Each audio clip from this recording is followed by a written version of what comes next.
Good will ജംഗ്ഷൻ്റെ പുതിയൊരു വീഡിയോയിലേക്ക് സ്വാഗതം. നമ്മുടെ മൊഡ്യൂൾ 3 സെയിൽ ഓഫ് ഗുഡ്സ് ആക്റ്റിലെ ഇമ്പോർട്ടൻറ്റ് ക്വസ്റ്റ്യൻസ് നമുക്ക് ഡിസ്കസ് ചെയ്യാം.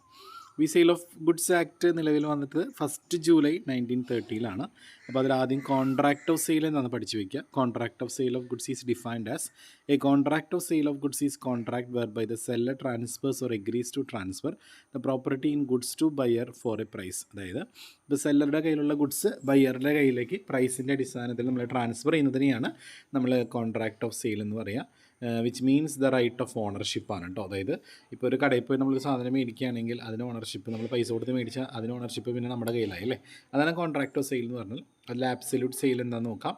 Property in the goods passes from the seller to the buyer immediately and nothing remains to be done by the seller.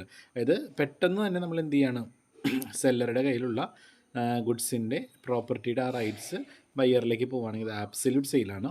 Conditional sale എന്ന് പറഞ്ഞിട്ടുണ്ടെങ്കിൽ പ്രോപ്പർട്ടീൻ്റെ goods do not pass to the buyer until a certain condition fulfilled. അതൊരു condition fulfil ചെയ്യാതെ ഒരിക്കലും goods എന്ത് ചെയ്യില്ല, ബയ്യറിൻ്റെ കയ്യിലോട്ടേക്ക് നമുക്ക് എന്ത് ചെയ്യാൻ പറ്റില്ല, ട്രാൻസ്ഫർ ചെയ്യാനായിട്ട് പറ്റില്ല. അങ്ങനെയുള്ള സെയിലാണ് കണ്ടീഷണൽ സെയിൽ. അടുത്ത എഗ്രിമെൻറ്റ് ടു സെല്ലാണ്. Where under a contract of sale transfer of property in the goods is to place at a future time. അത് ഫ്യൂച്ചർ ടൈമിൽ മാത്രമേ പ്രോപ്പർട്ടിയുടെ ട്രാൻസ്ഫർ നടക്കുള്ളൂ എന്നുള്ളൊരു എഗ്രിമെൻറ്റിൻ്റെ പുറത്ത് നമ്മൾ ചെയ്യുന്ന സെയിലാണ് എഗ്രിമെൻറ്റ് ടു സെൽ. അതായത് ഒരു സെയിലിനുണ്ടായിരിക്കേണ്ട എസെൻഷ്യൽ എലമെൻറ്റ്സ് ഏതൊക്കെയാണെന്ന് പഠിച്ചു വയ്ക്കുക. ഒന്ന് കോൺട്രാക്റ്റ്, അതായത് അതിൽ വേണ്ട അതായത് all the essential element of A contract. നമ്മൾ ഫസ്റ്റ് ചാപ്റ്ററിൽ പഠിച്ചില്ലേ, ഫസ്റ്റ് മൊഡ്യൂളിൽ ഒരു കോൺട്രാക്റ്റിലുണ്ടായിരിക്കേണ്ട എല്ലാ എലമെൻറ്റ്സും നമ്മുടെ കോൺട്രാക്ട് ഓഫ് സെയിലിന് ഉണ്ടായിരിക്കണം. അതുപോലെ എക്സിസ്റ്റൻസ് ഓഫ് 2 പാർട്ടീസ്, 2 പാർട്ടീസ് മസ്റ്റായിട്ടുണ്ടായിരിക്കണം. ബയ്യറും സെല്ലറും ഉണ്ടായിരിക്കണം. ഗുഡ്സ് ഉണ്ടായിരിക്കണം അല്ലേ. നമുക്കറിയാം സെല്ലറുടെ കയ്യിൽ നിന്നും ബയ്യറുടെ കയ്യിലേക്ക് നമുക്ക് എന്തെങ്കിലും ട്രാൻസ്ഫർ ചെയ്യണമെങ്കിൽ അത് ഗുഡ്സ് അല്ലേ. ഗുഡ്സ് എന്ന് പറയുന്ന ഒരു സബ്ജക്റ്റ് മാറ്റർ ഉണ്ടായിരിക്കണം. അതുപോലെ ട്രാൻസ്ഫർ ഓഫ് പ്രോപ്പർട്ടി ആയിരിക്കണം. പ്രൈസ് മസ്റ്റായിട്ടുണ്ടായിരിക്കണം. കൺസിഡറേഷൻ, കോൺട്രാക്റ്റിലെ കൺസിഡറേഷനാണ് ഇവിടുത്തെ പ്രൈസ് എന്ന് പറയുന്നത് കേട്ടോ. ഇനി സെയിലും എഗ്രിമെൻറ്റ് ടു സെല്ലും നമ്മൾ ഡിഫറൻസ് ഒന്ന് പഠിച്ച് വയ്ക്കുക. സെല്ലിൽ നമുക്കറിയാം ഓണർഷിപ്പാണ് നമ്മൾ ട്രാൻസ്ഫർ ചെയ്യുക ഇമീഡിയറ്റ് ആയിട്ട്. പക്ഷേ എഗ്രിമെൻറ്റ് ടു സെല്ല് അങ്ങനെയല്ല, ഫ്യൂച്ചറിലായിരിക്കും നമ്മൾ എന്ത് ചെയ്യുക, ഗുഡ്സ് നമ്മൾ ട്രാൻസ്ഫർ ചെയ്യുക. ഇനി goods belongs to the buyer. In case of loss or damage the buyer will suffer the loss. അതായത് ബയ്യറിലേക്ക് ഗുഡ്സ് എത്തുമ്പോൾ ആ ഗുഡ്സിന് എന്തെങ്കിലും നഷ്ടം സംഭവിക്കുകയാണെങ്കിൽ അത് ബയ്യറാണ് അത് സഫർ ചെയ്യേണ്ടത്. എഗ്രിമെൻറ്റ് ടു സെല്ലിൽ അങ്ങനെയല്ല. ലോസ് വരികയാണെങ്കിൽ അല്ലെങ്കിൽ നഷ്ടപ്പെടുകയാണെങ്കിൽ അതിൻ്റെ സഫർ ചെയ്യേണ്ടത് സെല്ലർ തന്നെയാണ്.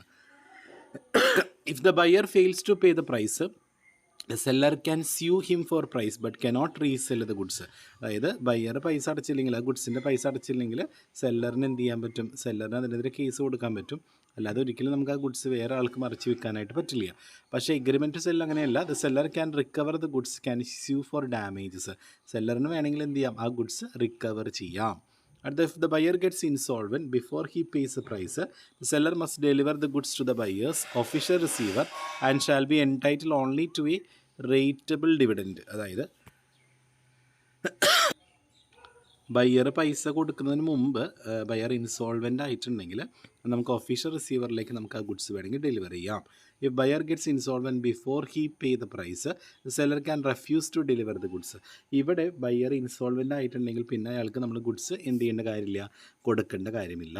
If seller gets insolvent buyer can recover goods from sellers official. അതേപോലെ തന്നെ സെല്ലർ ഇൻസോൾവെൻ്റ് ആവുകയാണെങ്കിലോ ബയ്യറിന് എന്ത് ചെയ്യാൻ പറ്റും, ഗുഡ്സ് അതായത് ഒഫീഷ്യൽ റിസീവറുടെ കയ്യിൽ നിന്നും ആ ഗുഡ്സ് റിക്കവർ ചെയ്യാനായിട്ട് പറ്റും. ഇവിടെ സെല്ലർ ഇൻസോൾവെൻ്റ് ആവുകയാണെങ്കിൽ buyer who has paid the price can claim rateable dividend. ബയ്യറിന് വേണമെങ്കിൽ ആ റേറ്റബിൾ ഡിവിഡൻഡ് ക്ലെയിം ചെയ്യാനായിട്ട് സാധിക്കും കേട്ടോ. അടുത്ത വാറണ്ടീസാണ്. അത് കണ്ടീഷനും വാറണ്ടിയും എന്താണെന്ന് രണ്ടും പഠിച്ചു വയ്ക്കുക. ഡിഫറൻസ് ചോദിക്കാറുണ്ട്. കണ്ടീഷൻ എന്ന് പറഞ്ഞെങ്കിൽ condition is a stipulation essential to the main purpose of the contract the breach of which gives a right to repudiate the contract ആണ്. വാറണ്ടി എന്ന് പറയുന്നത് stipulation collateral to the main purpose of the contract ആണ് കേട്ടോ. ഇത് കൊളാറ്ററലാണ് warranty എന്ന് പറഞ്ഞാൽ. ഒരു നമ്മൾ സെക്യൂരിറ്റി വെക്കുന്ന പോലെയാണ് വാറണ്ടി കൊടുക്കുക എന്ന് പറഞ്ഞാൽ. കണ്ടീഷൻ അങ്ങനെയല്ല, കണ്ടീഷൻ ആ പർപ്പസിന് മാത്രം കൊടുക്കുന്നതാണ് കണ്ടീഷൻസ് കേട്ടോ. അടുത്ത എക്സ്പ്രസും ഇംപ്ലൈഡ് കണ്ടീഷൻസും വാറണ്ടീസും ഉണ്ട്. ജസ്റ്റ് ഒന്ന് വായിച്ചു വിടുക. അതുപോലെ ഇംപ്ലൈഡ് കണ്ടീഷൻസ് ഒന്ന് വായിക്കുക നിങ്ങൾ കേട്ടോ. അതുപോലെ ഇംപ്ലൈഡ് വാറണ്ടീസും ജസ്റ്റ് ബ്രീഫായിട്ട് നോക്കുക. അത് വളരെ ഇമ്പോർട്ടൻ്റ് ആണ്. Doctrine of caveat emptor. അത് ലെറ്റ് ദ ബയ്യർ ബിവെയർ. അതായത് ബയ്യർ വാങ്ങുന്ന ആൾ എപ്പോഴും ആ ഗുഡ്സിനെ കുറിച്ച് അറിഞ്ഞിരിക്കണം, അല്ലെങ്കിൽ അതിനെക്കുറിച്ച് മുൻകൂട്ടി നമ്മൾ കാര്യങ്ങളെല്ലാം അന്വേഷിച്ചിട്ടുണ്ടാവണം എന്ന് പറയുന്നതാണ് ഡോക്ട്രിൻ ഓഫ് കാവിയേറ്റ് എംറ്റർ എന്ന് പറഞ്ഞാൽ. The doctrine of caveat emptor means that the seller is not bound to disclose the defect in the goods which he is selling. അതുപോലെ it is the duty of the buyer to satisfy him before buying the goods, that the goods will serve the purpose for which they are being bought. അതായത് ബയറിന് കൊടുക്കേണ്ട എല്ലാ റൈറ്റ്സും കൊടുക്കണം എന്ന് പറയുന്ന ആ ഒരു വേർഡാണ്, ലാറ്റിൻ വേർഡാണ് ഡോക്ട്രിൻ ഓഫ് കാവിയേറ്റ് ടെംപ്റ്റർ എന്ന് പറയുന്നത്. പഠിക്കാതെ പോകരുത്, വളരെ ഇമ്പോർട്ടൻ്റ് ആണ്. അതുപോലെ അതിൽ എക്സെപ്ഷൻസ് പറയുന്നുണ്ട്. ഒന്ന് fitness for buyer's purpose, goods purchased under patent or brand name, conditions as to merchantability, goods sold by sample, conditions, goods sold by misrepresentation, ഇതെല്ലാം അതിൽ വരുന്ന എക്സെപ്ഷൻസ് ആണ്. ഇനി ട്രാൻസ്ഫർ ഓഫ് ഓണർഷിപ്പാണ്, പ്രോപ്പർട്ടിയുടെ ഓണർഷിപ്പാണ് പറയുന്നത്. അത് ട്രാൻസ്ഫർ ഓഫ് പ്രോപ്പർട്ടി ഉണ്ട്, ഗുഡ്സ് ഉണ്ട്, അതുപോലെ പൊസഷൻ ഉണ്ട്, പാസിംഗ് ഓഫ് ദ റിസ്ക് ഉണ്ട്. അതും ഒന്ന് വായിച്ചു വിടാം കേട്ടോ. അതിൽ ഫസ്റ്റ് പറയുന്നത് ഓണർഷിപ്പിൻ്റെ കേസാണ്. ഓണർഷിപ്പിൻ്റെ കേസ് ഒന്ന് വായിക്കുക, കാരണം ഇതിനൊക്കെ അധികം ക്വസ്റ്റ്യൻസ് ഒന്നും വരാറില്ല.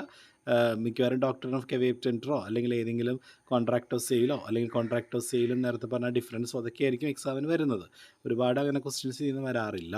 ഇനി അടുത്ത് സെയിൽ ബൈ നോൺ ഓണേഴ്സ് ആരാന്നുള്ളത് ചോദിച്ചിട്ടുണ്ട്. അപ്പോൾ അതും ചിലപ്പോൾ മേ ബി 5 മാർക്കിനൊക്കെ ചോദിക്കാൻ ചാൻസ് ഉള്ള ക്വസ്റ്റ്യൻ ആണ്. അതുപോലെയാണ് നെമോ ഡാറ്റ് കോഡ് നോട്ട് ഹാബിറ്റ് എന്ന് പറയുന്ന ആ ഒരു റൂളിൻ്റെ എക്സെപ്ഷൻസ് ചോദിക്കുന്നുണ്ട്. അതും ജസ്റ്റ് ഒരു പോയിന്റുകൾ മാത്രം ഒന്ന് പഠിച്ചു വയ്ക്കുക. Sale under title by estoppels, sale by mercantile agent, sale by joint owner, sale by person in position under voidable contract, sale by a seller in position after sale by a buyer in position over which the seller has some right, sale by unpaid. ഈ unpaid seller എന്താണെന്ന് ചോദിക്കാറുണ്ട് 2 മാർക്കിന്.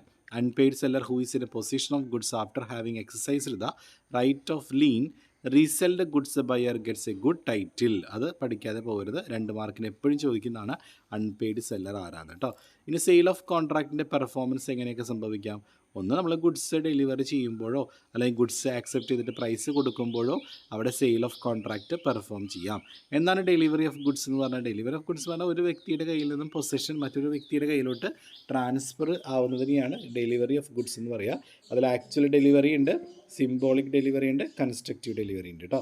ഇനി delivery ചെയ്യുമ്പോൾ നമുക്ക് വരുന്ന ചില റൂൾസുകൾ എന്തൊക്കെയാണെന്നുള്ളത് ഒന്ന് പഠിച്ചു വിടാം കേട്ടോ. അതൊക്കെ നമുക്ക് സാധാരണ എല്ലാവർക്കും അറിയാവുന്ന റൂൾസുകൾ തന്നെയാണ്. അതൊക്കെ തന്നെ എല്ലാവരും ഒന്ന് വായിച്ച് വേണം എക്സാമിന് പോകാനായിട്ട്. ഓക്കെ, ഇവിടെ കൊടുത്തിട്ടുണ്ട് അൺപെയ്ഡ് സെല്ലറിനെ കുറിച്ച് വളരെ ഡീറ്റെയിൽ ആയിട്ട് കൊടുത്തിട്ടുണ്ട്. According to section 45 of the sale of goods act, the seller of goods is deemed to be an unpaid seller when the whole of the price has not been paid. അതായത് മൊത്തം price നമ്മൾ കൊടുത്തില്ലെങ്കിൽ എന്താണ്, നമ്മുടെ കയ്യിൽ ആ goods വെക്കാനുള്ള അധികാരം മാത്രമേ ഉള്ളൂ. ഇപ്പോൾ നമ്മൾ ഇൻസ്റ്റാൾമെൻറ്റിലൊക്കെ ഗുഡ്സ് മേടിക്കില്ലേ, അതാണ് അൺപെയ്ഡ് സെല്ലർ എന്ന് പറഞ്ഞാൽ.